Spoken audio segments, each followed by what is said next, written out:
O Fantástico está no ar e anuncia para esta noite uma entrevista exclusiva e reveladora com o presidente em exercício Michel Temer.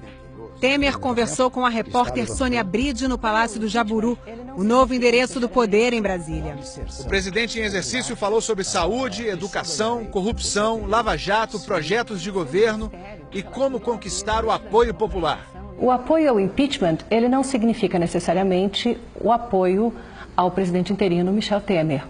Como é que o senhor pretende reverter isso? Eu reconheço que não tenho esta inserção popular que só ganharei ou só terei se legítimo como é o nosso governo, ainda que interinamente, eu produzir efeito benéfico para o país. Temer falou também sobre o legado que pretende deixar para o Brasil. Reduzir o desemprego, em primeiro lugar. Em segundo lugar, ver um país pacificado, em que os brasileiros passem a dar-se as mãos, não haja mais essa divergência que se instalou no Brasil. Se o senhor conseguir tudo isso, o senhor será candidato à reeleição? A entrevista completa do presidente em exercício Michel Temer você vai ver esta noite no Fantástico. 4.000 metros quadrados com uma imensa varanda em frente a uma lagoa e muito verde. O Palácio do Jaburu, residência oficial do vice-presidente da República, é uma obra-prima de Oscar Niemeyer e outros artistas que deixaram sua marca na construção de Brasília. Neste jardim, o agora presidente em exercício caminha de manhã. É o único exercício que ele faz. A piscina até está vazia. Muitas garças no jardim, mas nem sinal dos jaburus, as aves que deram o nome ao palácio. Teve um momento no discurso que o senhor perdeu a voz. Já estão. Foi interessante. O que aconteceu ali? Porque do jeito que ela foi, ela voltou. Deu um engasgo lá, né? E eu tomei um copo d'água, não resolveu. Você acha que foi secura ou foi mais emoção? Talvez secura, viu? As poucas coisas que ele mudou no palácio foram os sofás da sala e os livros da biblioteca. Michel Temer se descreve como um leitor voraz. Nas prateleiras, livros de economia, tratados de direito, romances e poesia. Só não tem nenhum exemplar dos livros que Michel Temer escreveu. 3 sobre direito e constituição e 1 de poesias. Mesmo ocupando a residência oficial por mais de 5 anos, este nunca foi o lar de Michel Temer. A mesa de jantar é usada para refeições de trabalho. A mulher, Marcela, e o filho Michel, de 7 anos, vivem em São Paulo e a família só se encontra nos fins de semana. O senhor pretende trazer a família para cá agora? Efetivamente, eu ainda estou ocupando interinamente, não sei o que vai acontecer. Como disse, eu vou aguardar respeitosamente a decisão do Senado Federal. Se um dia for surgir a possibilidade de ocupar em definitivo, mas esta é uma decisão do Senado Federal, é que eu vou cogitar trazer a família para cá. E daí não dá para viajar no sábado e domingo. O presidente em exercício tem também 3 filhas adultas do primeiro casamento, Luciana, Marcela e Clarissa, e um filho adolescente de um relacionamento nos anos 90. O casamento com Marcela foi em 2003. Quando o casal se conheceu, ela tinha 19 anos, ele 62. Durante a entrevista, no fim da tarde de sexta-feira, a mulher e Michelzinho estavam no palácio, mas não saíram da área íntima. Se acontecer alguma coisa que leve digamos, a ocupar a presidência da República, ela virá para desenvolver toda a área social. Ela vai trabalhar em... Ela vai assumir funções na área social. Seguramente, já conversamos sobre isso.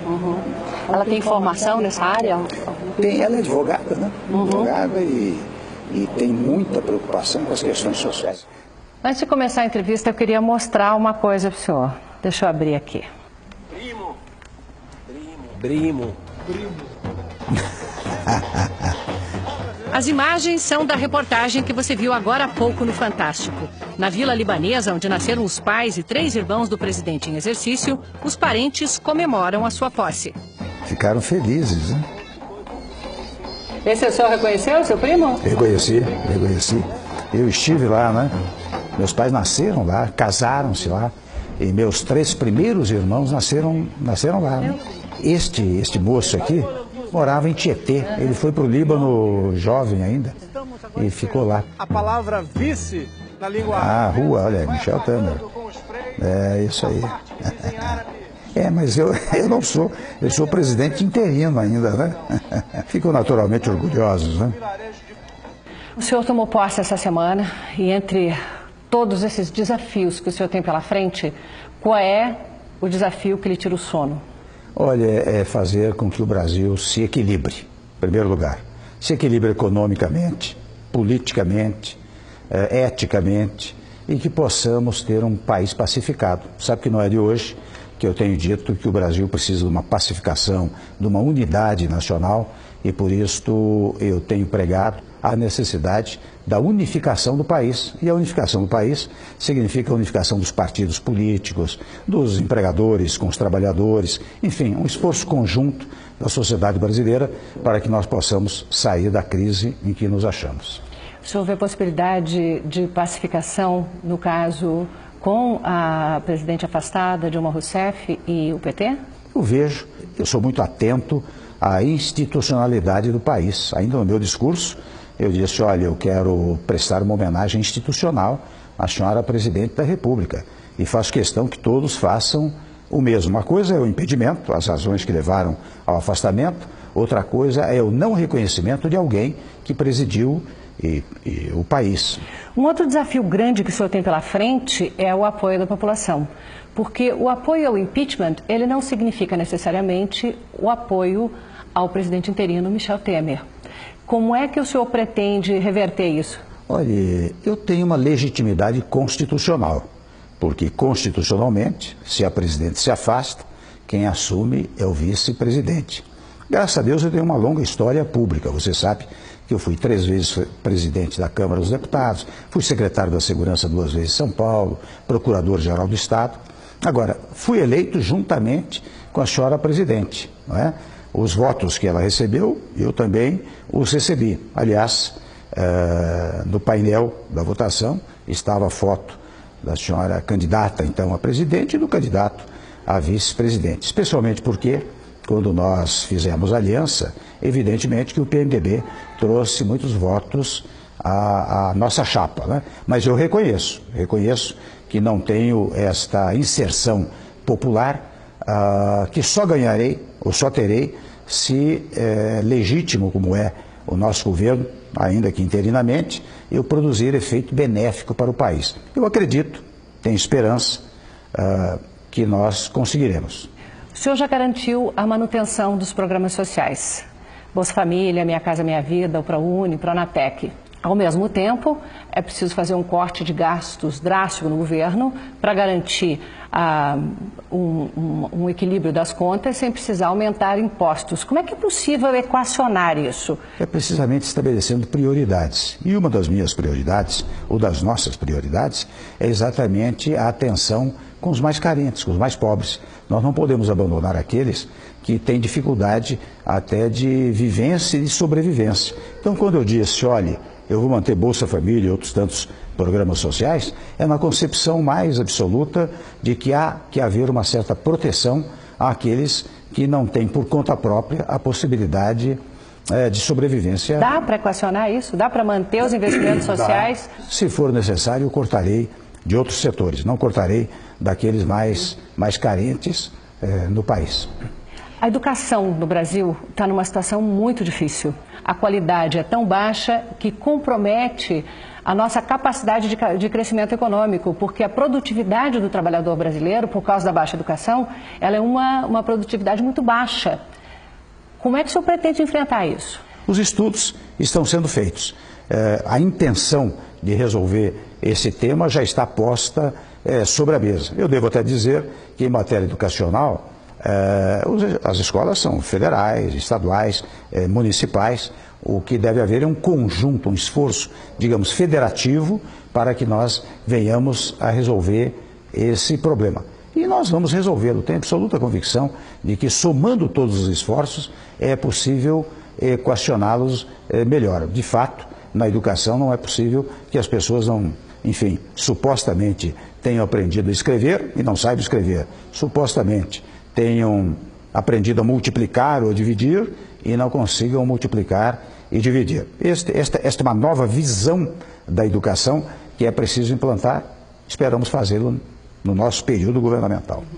O governo federal vai também trabalhar na questão da segurança pública?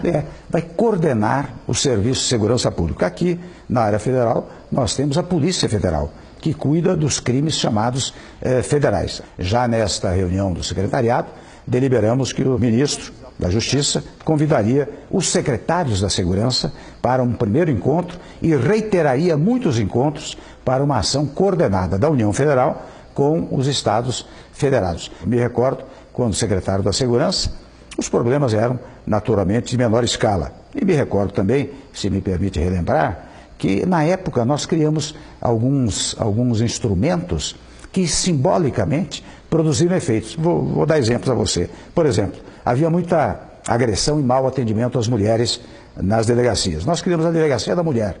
Pronto, o atendimento melhorou porque botamos uma delegada mulher, 2 escrivãs, 15 investigadoras. O atendimento melhorou sensivelmente. Hoje tem mais de 100 delegacias da mulher no país. Houve uma época que houve, digamos, agressão de natureza racial no centro de tradições nordestinas, nas sinagogas. Eu criei uma delegacia de apuração de crimes raciais. E veja o que é simbologia. Acabamos de criar, acabaram os atentados. Havia o problema da pirataria. Em 84, eu criei a primeira delegacia de proteção aos direitos autorais. Ou seja, há coisas simbólicas, né, que não demandam orçamento, não demandam dinheiro e produzem efeito. E eu estou dando esses exemplos para dizer que nessa conjunção que se fará dessa reunião do ministro da Justiça com os secretários de Segurança, é muito provável que surjam as mais variadas ideias desta natureza. De fora a parte, naturalmente, o instrumental necessário, isso demanda recursos, que os estados terão. Existe alguma área no seu governo que não vai ter corte de recursos? Bom, nós temos hoje as chamadas vinculações constitucionais, são despesas obrigatórias. Aí, em princípio, não pode haver corte, né? Nós podemos cortar nas chamadas despesas discricionárias. Onde for necessário cortar, nós vamos cortar. Veja que nós já eliminamos vários ministérios e agora estamos levantando, o ministro do Planejamento está levantando todo o panorama administrativo da União para eliminar vários cargos comissionados. Eu penso que entre 4 a 5 mil cargos comissionados, isso significa redução de despesas, nós vamos conseguir atingir. O senhor disse no seu discurso de posse que fará as reformas respeitando os direitos adquiridos. Já o ministro da Economia, o ministro da Fazenda, Meirelles, ele disse que vai haver um período de transição, uma regra de transição, defendendo aí a idade mínima para aposentadoria. Regras de transição, elas não ferem o princípio do direito adquirido? Nós não examinamos esse assunto ainda. Sônia, você sabe que eu prezo muito o texto constitucional e direito adquirido está previsto no texto constitucional. Se vulnerar o direito adquirido, não faremos. As chamadas verbas de transição, muitas e muitas vezes não ferem o direito adquirido, porque apanham aqueles que ainda estão para aposentar-se. Esta matéria não está definida, o que não é possível é não fazer nada em matéria de previdência, por uma razão singela. Daqui a alguns anos, quem sofrerá as consequências serão exatamente os aposentados. Veja que nos estados federados já há um grande problema para pagar aposentadoria e até para pagar salário. O senhor falou em formar um Ministério de Notáveis, mas as suas escolhas elas têm sido bastante criticadas porque elas teriam seguido o critério de outros governos, que é o apoio dos partidos, o loteamento dos ministérios entre as legendas. Você sabe que eu fiz dois jogos, né? Um primeiro falando com a sociedade. Quando nós eliminamos os vários ministérios, nós falamos com a sociedade. Mas ao depois, eu tive que fazer uma composição de natureza política. Ela é inevitável. E na democracia é assim.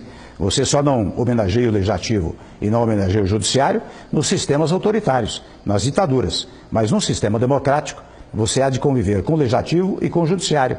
Os partidos trouxeram vários nomes. Eu penso, posso ter me equivocado, creio que não, mas eu penso que escolhi os melhores nomes nesse sentido.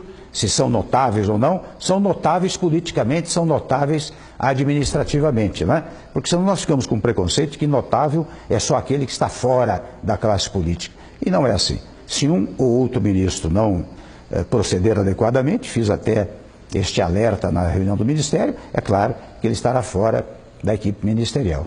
Como é que foi esse alerta, presidente? Se houver um equívoco ou equívocos administrativos e, no particular, se houver irregularidades administrativas, eu demito o ministro. Senhor presidente, o senhor lembrou aqui que o senhor montou a primeira delegacia da mulher. No entanto, no seu ministério, pela primeira vez desde a redemocratização, não há uma só mulher. Como é que o senhor vê as críticas de que a composição do seu ministério é um retrocesso na questão da diversidade de representação do povo brasileiro? Primeiro, eu contesto a afirmação de que não há nenhuma mulher. Você sabe que um dos cargos mais importantes da presidência da República é a chefia de gabinete da presidência da República, ocupada por uma mulher.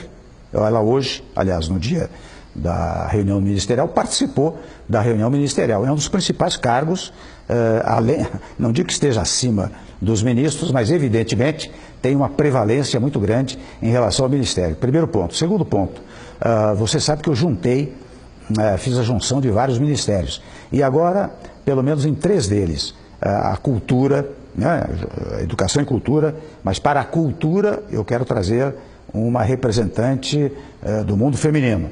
Para a ciência, tecnologia e comunicações, eu quero trazer uma representante do mundo feminino. E também na chamada igualdade racial, mulheres, etc., que passou a ser cidadania, eu quero trazer uma mulher. Portanto, eu terei, no mínimo, 4 mulheres integrantes do Ministério. Mas sem status de ministro? Mas, olha, convenhamos, há pessoas que se seduzem com a história de ser ministro ou não.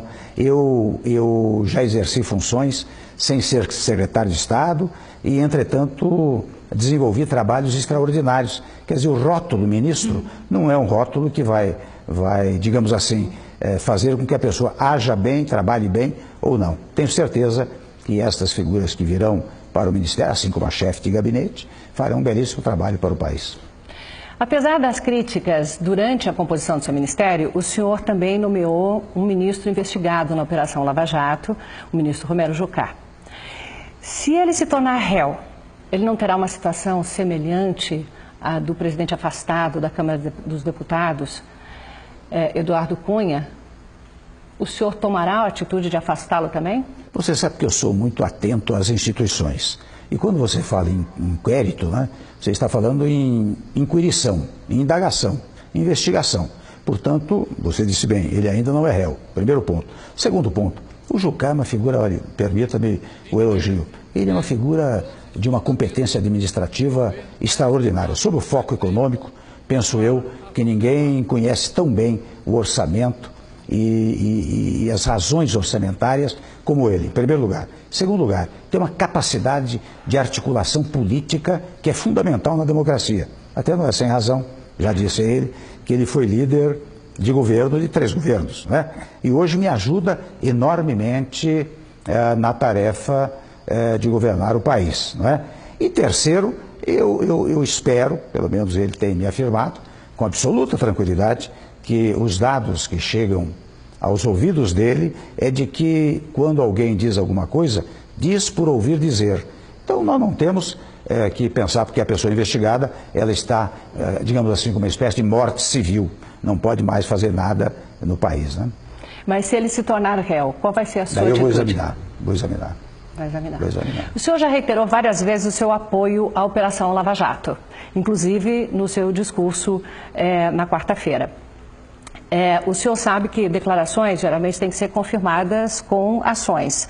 O senhor pretende manter o diretor-geral da Polícia Federal, que vem conduzindo essas investigações até agora e sem questionamentos? Pretendo. Você sabe que ele sairá quando desejar e quando houver um ajustamento entre ele e o ministro da Justiça. Agora, eu acho que o Executivo não tem o direito no sentido constitucional, de interferir numa questão que está sendo levada pelo Ministério Público, pela Polícia Federal e pelo Judiciário. Não haverá interferência nenhuma. Delatores da Lava Jato citaram o seu nome. Em 2 situações, disseram que o senhor indicou diretores da Petrobras, que depois se envolveram em corrupção, e que o senhor recebeu uma doação de 5 milhões de reais de uma das empreiteiras. A Procuradoria da República não viu nisso motivo suficiente para abrir investigação. Mas essas citações constrangem o senhor de algum modo? É uma pergunta que comporta uma resposta tão singela, tão fácil, tão tranquila. Em primeiro lugar, quando dizem que eu patrocinei, não é, a nomeação de um diretor da Petrobras, eu lhe explico. Como já expliquei dezenas de vezes publicado na imprensa brasileira. Eu era presidente do partido e quando as bancadas iam indicar alguém para um cargo, me apresentavam um cidadão. No caso presente, foi precisamente isso que se deu.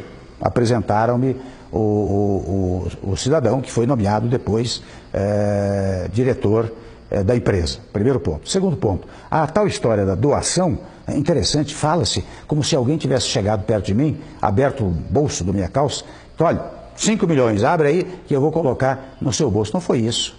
Tão logo surgiu essa ideia, o meu assessor de imprensa foi ao partido, PMDB, e verificou o ingresso dessa quantia, até era um pouco mais, eu acho, dessa quantia, ou um pouco mais, que entrou na campanha. Na campanha. E entrando na campanha, depois prestou-se conta. As contas foram prestadas ao tribunal. Portanto, o senhor procurador-geral, como você disse, quando disse que não haveria indícios, primeiro porque o próprio cidadão que foi nomeado declarou na delação que eu não o indiquei. Não é? Então não houve, quando o procurador-geral agiu dessa maneira, foi alicerçado nos próprios depoimentos. A Câmara dos Deputados hoje vive uma situação anômala, com o afastamento do seu presidente e seu aliado, Eduardo Cunha. O senhor concorda com muitos dos seus companheiros de que ele deveria renunciar ao cargo para que a Câmara pudesse retomar assim, a normalidade necessária nesse momento assim, tão importante do país? Você sabe que se eu respondesse positivamente a essa pergunta, eu desmentiria tudo o que eu disse antes. Porque o que eu tenho dito ao longo dessa entrevista, e tenho também afirmado e reafirmado, é que um poder não deve se meter em outro poder. Eu não vou entrar nessa história do Legislativo. O Legislativo faz o que quiser. Mas mesmo sendo um momento tão importante e da necessidade de aprovação de medidas na Câmara, mesmo assim o senhor vai se omitir diante dessa questão? Não vou me omitir, porque já combinei que ao mandar as medidas essenciais para a governabilidade, eu mesmo talvez vá ao Congresso, pedirei aos líderes e os líderes levarão adiante. Vou formular a pergunta diferente. A renúncia de Eduardo Cunha facilitaria as coisas? Tanto faz. Para mim, isso não altera nada. O senhor, junto com a presidente Dilma Rousseff, ainda enfrenta um processo de cassação da chapa no Tribunal Superior Eleitoral. O senhor já teve como estratégia separar o seu nome, a sua prestação de contas, da prestação de contas da presidente Dilma. O senhor não acha contraditório isso, já que o senhor mesmo aqui nessa entrevista afirmou que o senhor foi eleito junto com ela, que as duas fotos estavam lá na mesma chapa, que a eleição de um é a eleição do outro? Eu devo reconhecer que a posição do Tribunal Superior Eleitoral é nessa direção. Mas é interessante, nós temos, e aqui vai digamos assim, um debate acadêmico e jurídico, que vai interessar muito, penso eu, ao Tribunal Superior Eleitoral. Você veja, a regra básica da Constituição é que nenhuma pena passará da pessoa do acusado. Esta é uma regra dos direitos individuais que é utilizada em todos os foros. Ora bem, quando a acusação se dá pela campanha da senhora presidente, não envolvendo a campanha do vice-presidente, porque o vice-presidente tinha uma contabilidade própria, tinha um comitê financeiro próprio, teve recursos próprios. Se não envolve o vice-presidente, não tem sentido. Seria a única exceção ao texto constitucional em que a penalidade imposta a um alcança um terceiro. E aí, eu confesso a você, há dezenas de argumentos reveladores que uma coisa é a figura institucional do presidente da República, outra coisa a figura institucional do vice-presidente da República. Se o senhor for confirmado como presidente ao fim do julgamento no Senado da presidente afastada Dilma Rousseff, que legado o senhor gostaria de deixar no dia 31 de dezembro de 2018? Reduzir o desemprego, em primeiro lugar. Em segundo lugar, ver um país pacificado, em que os brasileiros passem a dar-se as mãos, não haja mais essa divergência que se instalou no Brasil, e uma conjugação de esforços dos estados, dos municípios. Aliás, eu pretendo rever um pouco o sistema federativo, de molde a fortalecer os estados e municípios, portanto, a pacificação do país e a harmonia interna. Este seria, penso eu, o melhor legado que eu poderia deixar. Se o senhor conseguir tudo isso, o senhor será candidato à reeleição? Não. Sabe que se eu cumprir essa tarefa, me darei por enormemente satisfeito. Em nenhuma hipótese o senhor seria candidato à reeleição? É uma pergunta complicada, né? Nenhuma hipótese, de repente, né? Pode acontecer. Mas não é a sua intenção? Não é a minha intenção. Aliás, não é a minha intenção e é a minha negativa. Eu estou negando a possibilidade de uma eventual reeleição, até porque isso me dá maior tranquilidade. Eu não preciso, digamos assim, praticar gestos ou atos conducentes a uma eventual reeleição. Eu posso ser até, digamos assim, impopular, mas desde que produza benefícios para o país, para mim é suficiente. Muito obrigada, senhor presidente.